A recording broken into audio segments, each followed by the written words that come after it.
네, 하나님의 말씀 마가복음 5장 12절에서 17절 말씀입니다. 마가복음 5장 12절에서 17절입니다.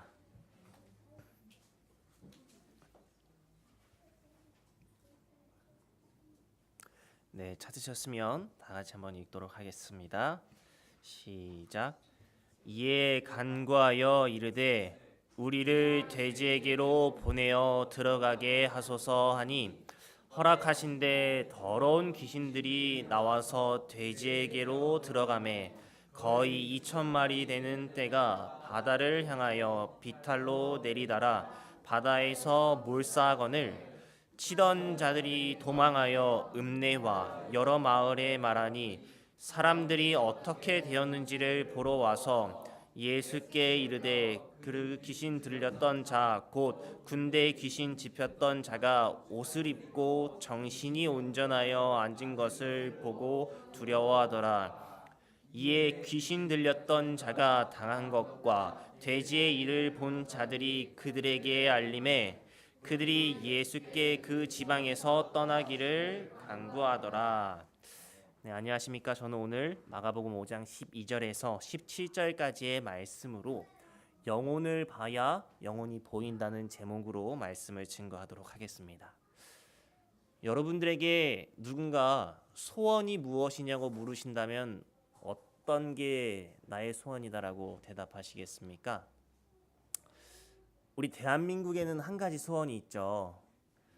우리의 소원은 통일. 근데 요즘 진짜 정세를 보면은 이 소원이 꼭 이루어질 것만 같아요. 누군가 만약 저에게 이 소원이 무엇이냐라고 물어본다면 전 재림이라고 이야기하고 싶습니다.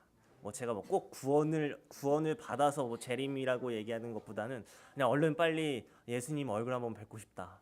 구원을 못 받아도 좋으니까 일단 빨리 재림을 하셨으면 좋겠다. 네, 이러한 소망을 가지고 있습니다. 또 우리 재림교회 제7일 안식일 예수 재림교회 우리 재림교회 같은 경우는 더 이러한 소망이 많이 있는 것 같아요. 예수님의 재림에 대한 이렇게 우리가 정말 보고 싶어해서 교회의 이름에도 넣은 재림.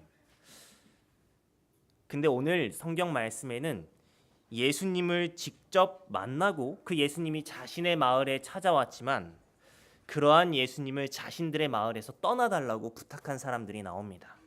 그들은 왜 예수님을 거절했으며 또 그들의 모습을 통해 우리가 예수를 믿는다고 말하는 사람으로서 이러한 사람들의 삶은 어떠해야 하는지 오늘 살펴보도록 하겠습니다. 오늘 본문 말씀은 예수님이 이제 어느 날 밤 제자들과 배를 타고 갈릴리 호수를 건너가고 있었어요. 그런데 그냥 평범하게 지나는 것이 아니라 이제 폭풍과 물이 이제 막 뒤집어지고 이러한 상황이었습니다.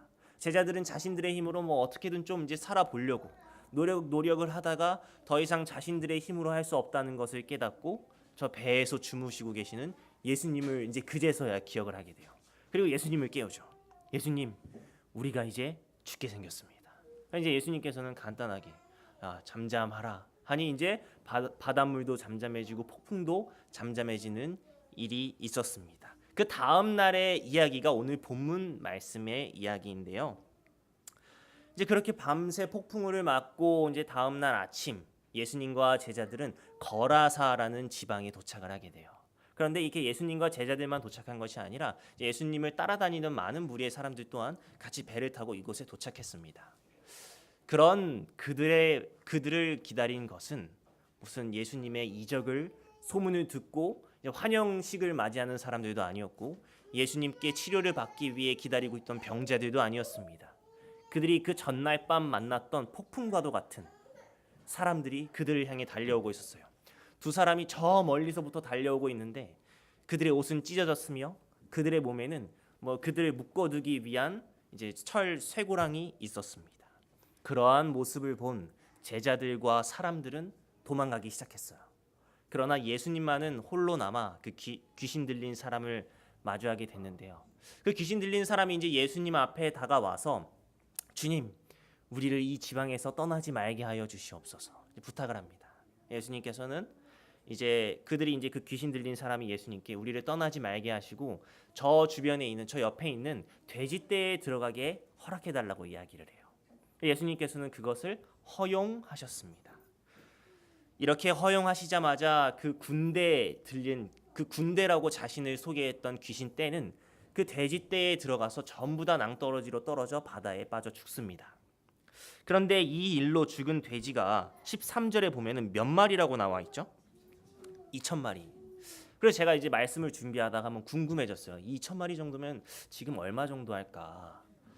시무의 청년은 집에 소를 키우거든요. 돼지 가격은 잘 모르시죠? 네. 그래서 제가 인터넷에 좀 찾아봤는데 이게 쉽게 나오지가 않더라고요. 그래서 구글도 막 찾아보고 뭐 축산협회 찾아 들어가서 돼지 살아 있는 거 가격을 한번 찾아봤는데 조그만한 녀석은 한 20만 원, 그리고 좀 큰 녀석들은 3, 40만 원까지 나간다고 하더라고요. 네. 그래서 만약에 이게 좀 작은 돼지였다고 치고 20만 원 곱하기 2천 하면 얼마 나오죠? 4억. 4억이 나옵니다. 이제 이렇게 4억이라는 큰 손해가 발생하자 이 돼지를 관리하던 사람이 큰일이 난 거예요. 이 돼지떼가 전부 다 가서 빠져 죽으니까 큰일이 나서 이제 자신이 이제 고용했던 고용주가 있는 마을로 뛰어가서 이 일들을 소개하게 됩니다. 그러한 이야기를 들은 이제 마을 사람들은 헐레벌떡 이곳으로 오게 됩니다.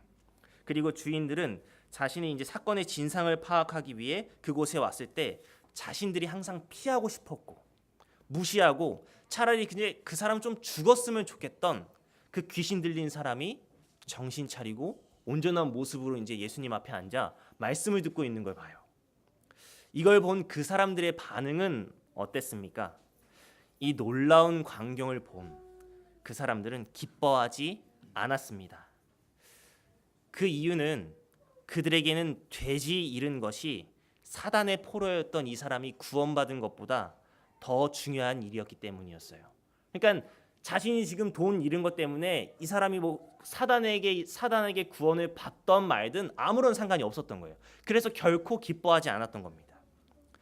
그렇기 때문에 자신들의 재산에 피해를 준 예수님이 또 다른 일을 벌이기 전에 예수님 이제 좀 떠나 주십시오, 우리 지방에서. 이렇게 말한 것입니다. 성경 다른 곳에도 이렇게 자신의 재산이 손해를 더 입게 될까 봐 복음을 거절한 사람들이 있습니다. 사도행전 16장 16절에서 21절입니다. 16장 16절에서 21절 제가 읽겠습니다. 우리가 기도하는 곳에 가다가 저 많은 귀신 들린 여종 하나를 만나니 정으로 그 주인들을 크게 이야기하게 하는 자라.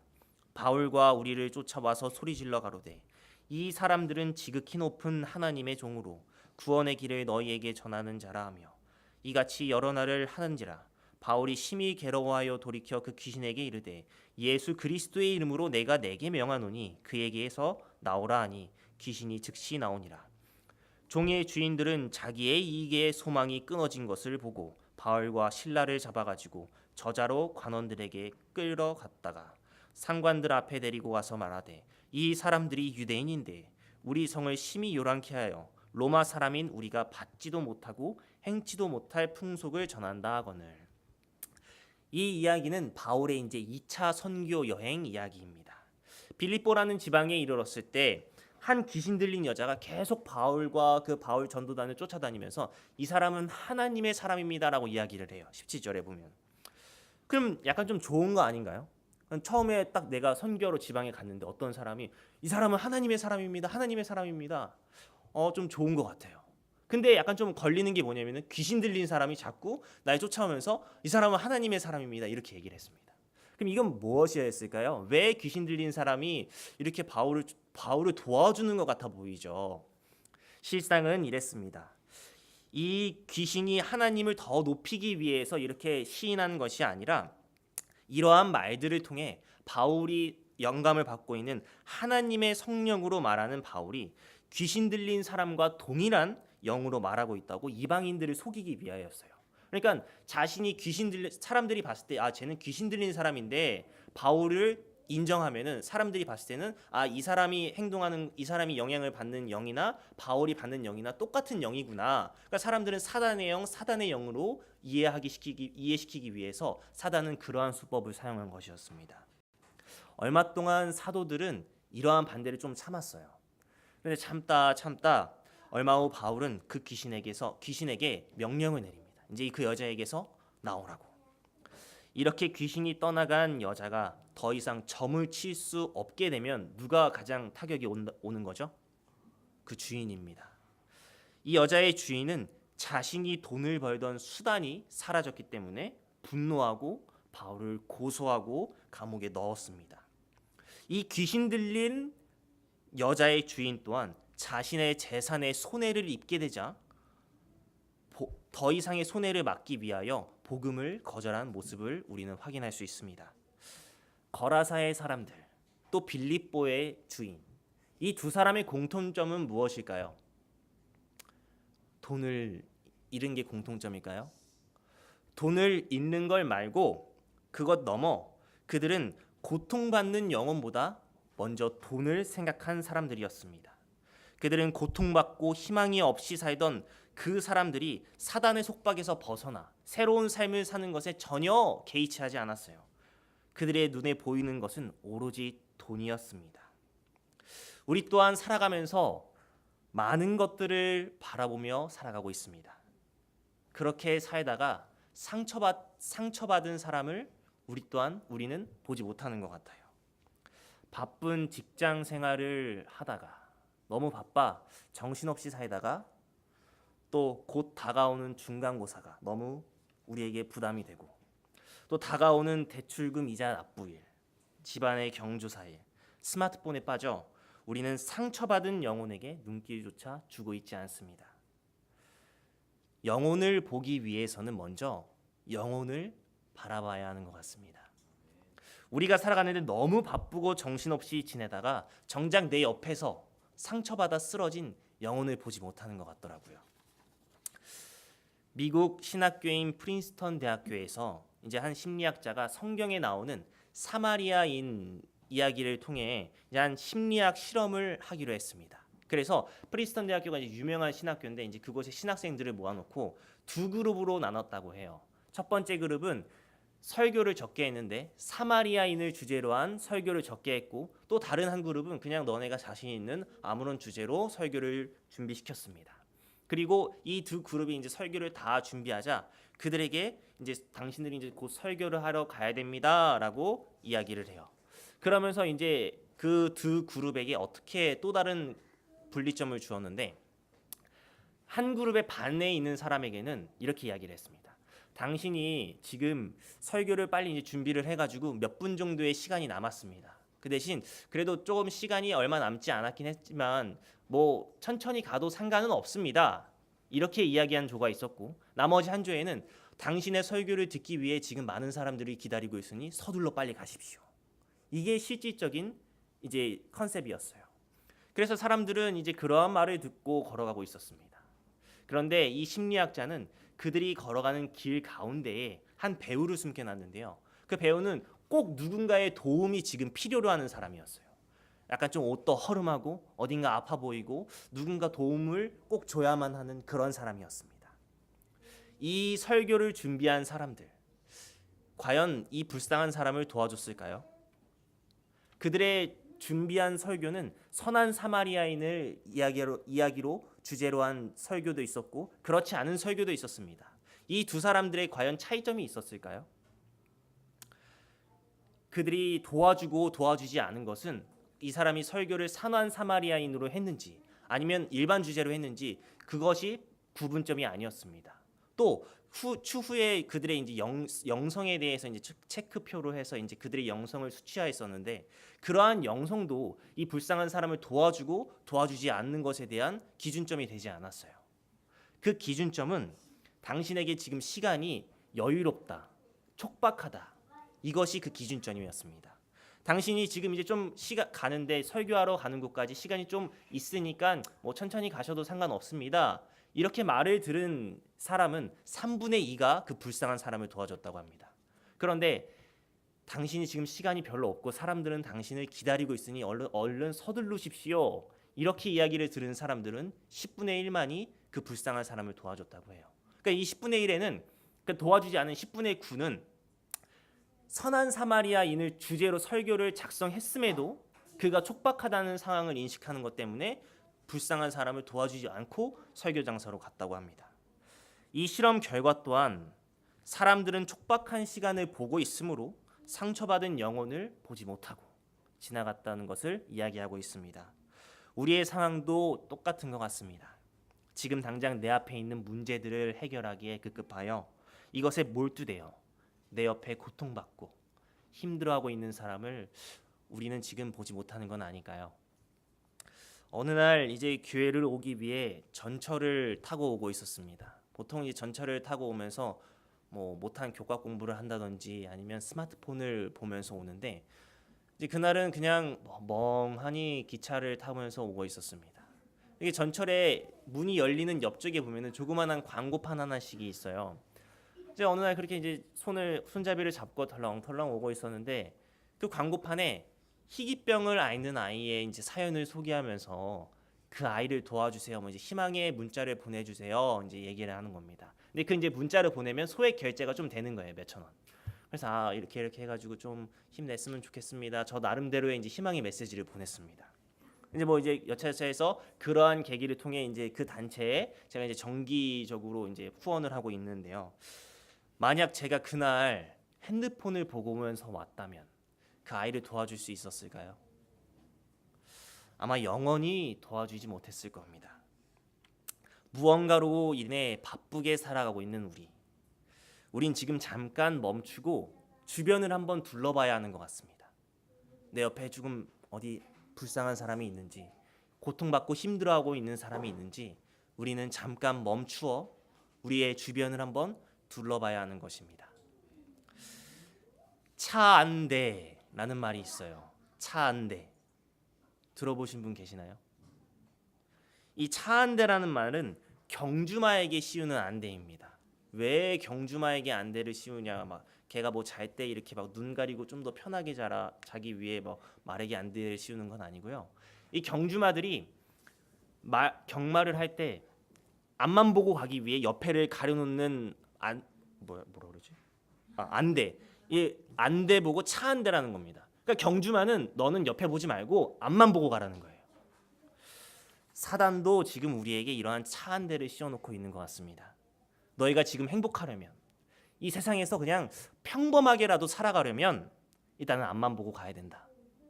지금 눈앞에 있는 문제들 어떠한 문제가 있을까요? 진짜 대출금 이자 납부일 급하지 않습니까? 또 교회 예배 시간에 지각해서 뛰어오는 것, 안식일학교 지각하면 출석 체크 안 해주니까 이것 또한 우리에게 급박한 일 아닐까요? 좋은 대학을 가기 위해 좀 더 넓은 아파트 평수를 얻기 위해 20평, 30평 더 넓게 얻는 게 아니라 그냥 10평 조금만 더 넓게 가기 위해 지금은 잠깐 앞만 보고 가자. 사단은 이렇게 우리에게 말하고 있는 것입니다.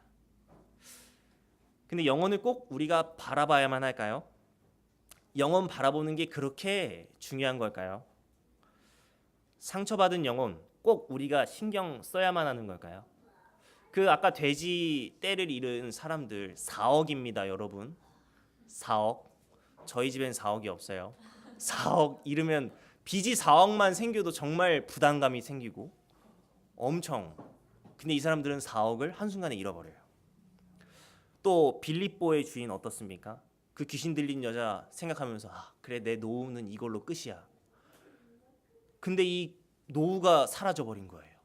노후의 문제에 큰 차질이 생겼습니다. 지금 우리가 봐도 이건 그냥 대수롭게 여길 문제가 아니라 정말 큰 문제가 생긴 상황입니다. 그럼 영혼은 잠깐 보지 않아도 되지 않을까요? 당장 내 노후가 불안하고 내가 먹고 살기 바쁜데 나보다 다른 영혼을 먼저 바라봐야 할까요? 성경에서는 영혼을 바라보지 않고 돈을 바라봤던 거라사 사람들과 빌립보 사람들의 결말을 이렇게 얘기합니다. 그들은 예수님에게 떠나기를 구했고 복음을 거절했습니다. 이렇게 영혼을 보지 않는 사람들의 결말은 단순히 영혼을 바라보지 않는 것으로 끝나는 것이 아니라 그들은 예수 그리스도를 보지 않으며 복음을 거절한다고 이야기하고 있습니다. 마태복음 25장에 보면 세 가지 비유가 나와요. 열처녀의 비유, 달란트의 비유, 또 양과 염소의 비유가 나옵니다. 여기서 양과 염소의 비유는 마지막 때에 이제 최후의 심판의 모습을 보여주고 있는데요. 25장 32절에 보면 구원받는 사람을 양의 편으로, 또 구원받지 못하는 사람을 염소의 편으로 예수님께서 나누십니다. 근데 예수님께서 양에 속한 사람들에게 말을 합니다. 마태복음 25장 34절에서 36절입니다. 그때 임금이 그 오른편에 있는 자들에게 이르시되 내 아버지께 복받을 자들이여 나아와 창세로부터 너희를 위하여 예비된 나라를 상속하라. 내가 줄일 때에 너희가 먹을 것을 주었고 목마를 때에 마시게 하였고 나그네 되었을 때에 영접하였고 벗었을 때에 옷을 입혔고 병들었을 때에 돌아보았고 옥에 갇혔을 때에 와서 보았느니라.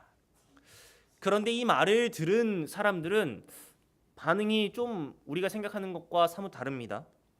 자신들이 언제 예수님께 그렇게 했냐라는 거예요. 그러자 예수님께서는 내 형제 중 지극히 작은 자에게 한 것이 곧 내게 한 것이다 라고 말씀하시며 그 사람들의 선행을 인정합니다. 이 사람들은 의도하지 않았지만 자신 주변에 있던 불쌍한 영혼들을 돌보고 그들을 도움으로써 구원을 얻었습니다. 그런데 이렇게 남을 도와준 것은 이 양의 무리에 속한 사람들만은 아니었어요. 염소의 무리에 속한 사람들 또한 이렇게 행했는데요. 44절입니다. 44절에 보면 저희도 대답하여 가로되 주여 우리가 어느 때에 주의 줄이신 것이나 목마르신 것이나 나그네 되신 것이나 벗으신 것이나 병드신 것이나 옥에 갇히신 것을 보고 공양치 아니하더이까. 그러니까 염소무리 또한 이렇게 똑같이 일단 행동을 했다라는 거예요. 그들도 다른 사람들에게 물을 주었고 벗은 사람에게 옷을 주었으며 옥에 갇힌 사람을 찾아갔다라는 것입니다. 그런데 왜 이 사람들은 염소가 되고 저 사람들은 양이 되었을까요? 그건 아마도 행동이 구원의 기준이 되는 건 아니었던 것 같습니다. 행동보다 더 중요한 본질이 있었던 것 같은데요. 45절입니다. 이에 임금이 대답하여 가라사대 내가 진실로 너희에게 이르노니 이 지극히 작은 자 하나에게 하지 아니한 것이 곧 내게 하지 아니한 것이니라 하시니라. 양과 염소의 차이는 이 두 종류의 사람들의 행동은 같았지만 그들이 행한 대상은 달랐던 것 같습니다. 양은 지극히 작은 자에게 행했던 것이고 염소는 그렇지 않았던 것 같아요. 이제 오늘 우리가 이렇게 설교를 듣고 그래 내가 내 주변에 있는 불쌍한 사람들을 좀 도와줘야겠다 이렇게 다짐을 할 수가 있어요. 그러나 우리가 염소처럼 나에게 좀 도움이 되는 사람만 골라서 도와줄 수 있다라는 것입니다. 나에게 좀 도움을 주지 못하는 사람은 그냥 저 사람은 저러니까 넘어갈 수 있지만 나에게 좀 이득이 되고 내 주변에 있고 나에게 좀 도움이 될 것 같은 사람은 도와줄 수 있습니다. 우리는 지금까지 바라봤던 것들에서 잠시 눈을 돌려 주변에 고통받고 있는 사람을 바라봐야 하는 것입니다. 그런데 고통은 단순히 육체적인 것만을 이야기하지 않습니다. 과거에는 이제 건강만 생각을 해서 건강을 생각하면 사람들이 육체에 대한 몸에 대한 건강을 생각했지만 현 시대에는 이제 건강을 육체에 한정짓지 않고 정신적인 건강도 우리가 생각을 해야 되고 사회적 관계에서 그러한 사회적 관계의 건강 또한 우리가 생각해야 합니다. 그러니까 예전에는 어디 이제 몸이 아프거나 병원에 입원하신 분을 찾아가서 우리가 위로하고 기도했다고 하면은 이제는 좀 정신적으로 힘들어하시는 분, 또 사회적인 관계에서 힘들어하시는 분 또한 우리가 고통받는 분으로 보고 그들을 위로하고 그들에게 다가가야 하는 것입니다. 사랑하는 한영교회 성도 여러분, 오늘 우리는 우리가 그토록 바라보고 싶어하던 예수님을 봤지만 거절했던 사람들을 살펴봤습니다. 그들이 예수님을 거절한 이유는 영혼을 바라보며 산 것이 아니라 돈을 바라보며 살았기 때문에 그들은 예수님을 거절했던 것을 살펴봤습니다. 지금 우리가 바라보고 있는 걱정, 문제, 계획 이러한 것들을 바라보며 살아가는 것이 아니라 이제는 영혼을 바라보며 살아가야 합니다. 고통받고 있는 영혼을 볼 수 있는 사람은 돈을 바라보며 살아가는 사람이 아닙니다. 영혼을 바라보는 사람만이 영혼을 바라볼 수 있습니다. 자신의 이익을 위하여 다른 사람을 도와주는 것이 아니라 고통받고 있는 사람을 정말 아무런 조건 없이 도와주는 한양교회 성도님들 되시길 바라며 오늘 말씀 마치도록 하겠습니다.